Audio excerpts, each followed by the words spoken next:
Magandang araw mga ka-sounds, welcome back na naman sa ating panibagong video ngayon. Sa mga hindi pa nakakilala sa akin, ako Plus Henry. Sa mga sounds, yung araw na ito, yung ating video topic dito, bali kukumpara natin dito yung dalawang amplifier dito, yung ating Audiomaster na T3000 at saka yung ating Joson Saturn Mini. Kung sa presyo yung pag-uusapan, medyo malayo yung presyo ni Audiomaster natin dito na T3000. Bali si Audiomaster, makukuha natin ito sa halagang 9,000 pesos plus shipping fee pa yan.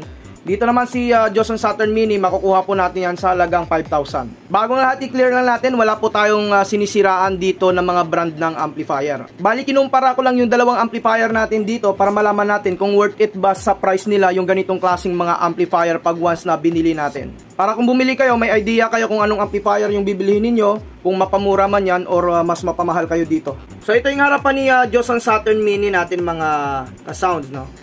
Yan, Joson Saturn Mini, napakita na rin natin ito sa ating mga previous vlog. Tapos dito naman si ating Audiomaster T3000.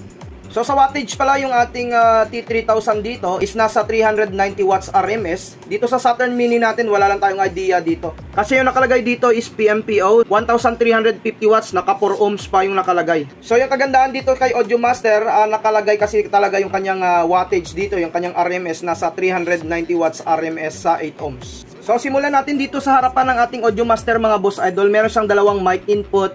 Ito po, mic volume, yung kanyang delay, echo, bass, mid, treble, balance, yung kanyang music volume. Tapos meron siya ditong input, BT, EQ, yan po yung mga buttons niya dito. At saka meron po siyang level meter dito. At saka yung kanyang monitor dito sa kanyang harapan. Meron siya ditong USB slot. Tapos yung kanyang singawan ng hangin dito sa harap. Tapos yung kanyang power switch dito, no? Ito naman yung kanyang logo. So yung kagandahan dito, nakafix yung logo niya. Hindi siya sticker or something na pinadikit lamang. So original talaga ito na produkto ng Audiomaster. Dito naman sa ating Joson Saturn Mini, may program po siya dito. Tapos may music volume siya. Ito naman yung para sa music, bass, mid, treble. Ito naman yung para sa kanyang mic. Mayroon siyang mic volume din, treble. Tapos yung kanyang mic bass dito, meron siyang dalawang mic input dito at saka meron din siyang USB. Ayan, meron siyang reverb. Ito lang kaibahan dito sa Saturn natin, meron siyang reverb, no? So okay yung ating Joson Saturn dito. At saka yung kanyang repeat dito, at saka yung mga play button niya dito sa mga input. At saka yung kanyang power dito, no? So ito lang yung hindi ko nagustuhan dito sa Saturn Mini, yung kanyang power, kasi parang ano siya, no? Yung button lamang siya. Mas maganda kasi pag ganito talagang switch, no? Pero para lang yan sa akin. Kung sa inyo naman mga boss idol, kung okay naman sa inyo yung ganitong switch ng Joson Saturn, okay na rin po yan mga boss. Tapos dito naman naka-fix na rin yung logo dito ng Joson. So original product talaga ito ng Joson mga boss idol. Ayan po, nakadikit. Sa mga kasals, punta naman tayo sa likuran ng dalawang amplifier na ito. So sa likuran ng ating dalawang amplifier, ito yung ating Audiomaster. Sa baba naman yung ating Joson Saturn Mini. Sa size ng amplifier, medyo malaki lamang si Audiomaster dito. So unahin natin si Audiomaster. Si Audiomaster natin, meron siyang bridge parallel stereo. Tapos meron siya ditong speaker out dito, dalawang lagayan ng speaker. Yan, meron siyang speak on. Yan po, speak on po ito para sa speaker din, saka yung kanyang input po. Yung input niya is naka naka XLR po yung input dito. So ala power amp na talaga dito si ating Audiomaster T3000. Meron siya kasing bridge dito. Ayan, meron din siya ditong output, so line at saka may sub out siya, line out. Yan. Si naman natin, si Joson Saturn Mini naman natin mga boss, meron siyang antenna dito para sa Bluetooth. Tapos meron siyang input, yung input niya is RCA, ayan, no? Naka-input po siya. Tapos meron din siya ditong line out para sa sub naman ito, ayan, no? Sa sub out at saka line out po yan. Ayan po, meron din siya ditong speak on para sa speakers kung gusto niyo pong gumamit ng speak on. Tapos dito naman yung dalawang channel niya po ng speaker, yung saksakan ng speaker terminal dito. So wala siyang bridge parallel stereo dito. So sa fan naman nila, meron siyang dalawang fan din dito, kabilaan po yan. Yan po. Dito si Audiomaster natin. Tapos dito naman si Saturn Mini natin, meron din siyang dalawang fan dito. Ayan. So si fan niya Joson Saturn natin, medyo sa loob siya nakalagay. Nakapwesto siya sa loob. Si naman natin, si Audiomaster dito mismo siya sa pinakabungad, no, ng likuran ng amplifier. So ngayon mga boss idol, buksan natin yung amplifier natin dito. So mga ka-sounds, ito na yung ating dalawang amplifier na buksan na natin. So ito yung ating amplifier na around 5,000. Ito naman yung ating amplifier na around 9,000 pesos naman mga boss idol. Audiomaster natin at saka si Joson Saturn Mini. So yung mga boss, kinumpara ko sila kasi nga kung makikita po ninyo sa harap kanina sa video po natin, sa harap nila, para magkaparehas sila, no. Tapos dito sa setup naman dito sa loob, same lang din yung setup nila mga boss idol. Parang naka-ala power amp na rin yung setup ni Saturn Mini dito.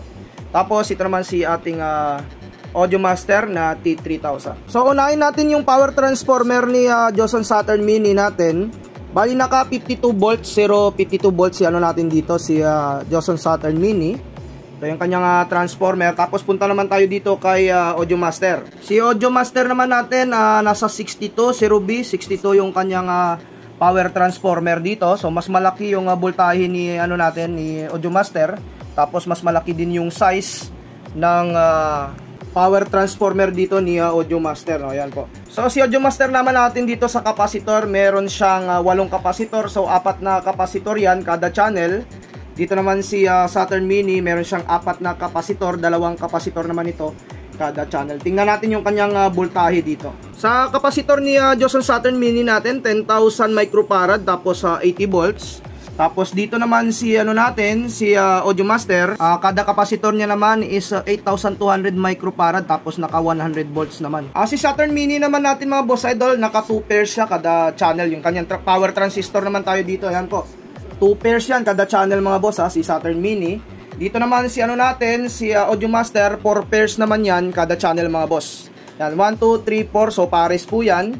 Tapos dito rin sa kabila, 1, 2, 3, 4, pares din po yan. Puro Toshiba po sila, no? Toshiba dito sa ating Joson Saturn Mini. Tapos dito, Toshiba rin yung ginamit dito na power transistor. So ayan mga boss idol, yung comparison natin dito sa amplifier na around 5,000 pesos at saka sa around 9,000 pesos dito. So ulitin ko, wala tayong sinisiraan dito mga boss idol.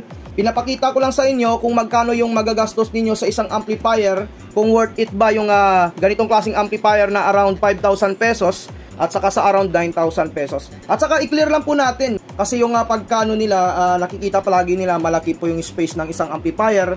Gumaganon palagi sila, no. Tapos dito sa kabila, itong ating Saturn Mini na ano na rin ito napuna na rin kasi nga sabi nila malaki pa yung space. Dito rin sa ating Audiomaster, malaki rin yung space. Actually mga boss idol, pwede naman sana yan paliitin po yung kaha po ng ganitong klaseng mga amplifier mga sir idol. Kaso lang mga boss, standard size kasi ito mga sir idol yung mga amplifier. At saka mga boss idol, meron kasi siyang power transformer dito mga boss. So si power transformer natin, malaki po yan mga sir, oh. Kita nyo naman siya, no? Kung papaiksian pa natin yung amplifier, hindi na po yan standard size mga boss. Ayan, makikita po ninyo. So kung ganyan paiksian po ninyo para magmukhang marami yung laman. So ganito kasi yung standard size talaga ng ng isang amplifier. Parehas lang din dito sa ating Joson Saturn. Andito na po yung kanyang power transformer. Pag paiksian pa natin yan mga boss, pangit na po tingnan yan. Pag once na yung isang kumpanya, pinaiksian nila yung amplifier. Sa mga boss idol, hanggang dito na lang muna. Sa mga bagong nag-subscribe, huwag yung kalimutan na i-hit yung notification bell button para sa mga video updates natin na i-upload. Maraming salamat mga kasounds.